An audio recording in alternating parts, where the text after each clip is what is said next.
Welcome inside our San Francisco studios. Sometimes we're watching football in our Adidas touchdown room, and there's these plays that happen. We say, where's David Coleman, the head of officials for the Pac-12 Conference? We want to ask him about that. Well, official business is what we're calling this. Appreciate you stopping by with us. Good to be here. Thank you, Mike. All right, I want you to take me through some of these plays that sort of raised an eyebrow for us. It starts with sort of when a helmet comes off. It happened in the USC-Utah game from this past weekend. Damian Mama there, you see he's highlighted, yes. Number 51. Take me through what the officials are looking for.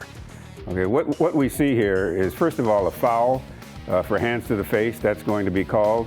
His helmet comes off, and you see him continuing to play. And that's okay, because when a player's helmet comes off, he can continue to engage in the activity that was taking place when the helmet came off.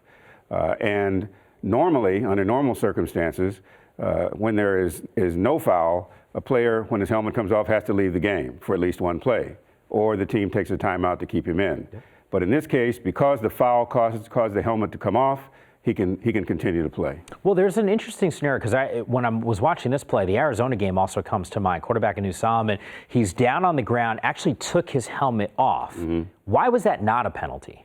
He was adjusting his helmet. Okay. Because in the contact that took place during that play, his helmet had gotten off kilter, and he was just adjusting it and putting it back on. He was not taking it off, out of emotion or anything like that. So that's okay. We let that go. I like that, the common sense aspect to what is happening on the football field. Speaking of Anu Solomon, the guy that actually replaced him in the game for a specific period of time, we've now actually seen that 2 weeks in a row from the Wildcats and Rich Rodriguez, is Gerard Randall. Bad snap here. Randall goes back, 20, 25 yards. Initially called for grounding. Take me through, though, why this call was at least overturned.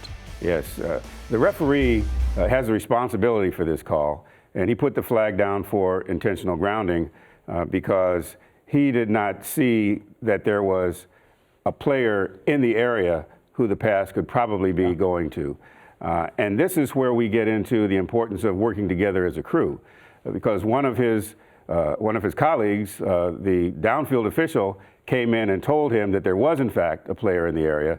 So the referee picked up the flag and made another announcement that there was no intentional grounding. I actually like that they did that, because when we were watching the game, a few of our guys jumped up and said, no, there's a guy there, there's a receiver that was in that area. But one of the other distinctions here is the fact that Randall went so far back. I mean, it was 20, 25 yards. That tackle box, though, it doesn't matter how many yards back he is as long as he's within that frame, correct? That's correct. As long as he's within that frame, he's in the tackle box. One quarterback in the Pac-12 Conference was called for grounding. That was Cody Kessler. Why was this specific play a play where grounding was determined that this is actually what happened? Well, in this play, he's rolling out, and what happens is he is contacted and then he throws the ball. Now, grounding was not called in this play, but it should have been called in this play, because what happened was that he was contacted before he began to throw the ball. Yeah. Therefore, he's got to make the throw, and he's got to get, because he's out of the tackle box, he's got to get the ball back to the line of scrimmage. And it was an error on the field. And when we go back and look at these types of things, and it's important to make this point, I think, Mike, we discuss the play, we look at the play, and then we talk with our officials about what went wrong and what we should have done and how we can make sure. So what I just described is what we talked through about making sure that we get this one right. Well, take me through that distinction one more time to be clear. When the contact occurs before the pass is thrown and when the contact is actually occurring while the throw is happening. Yes. He's contacted and he knows that he's in trouble, so he's got to get the ball back to the line of scrimmage if he's outside of the pocket.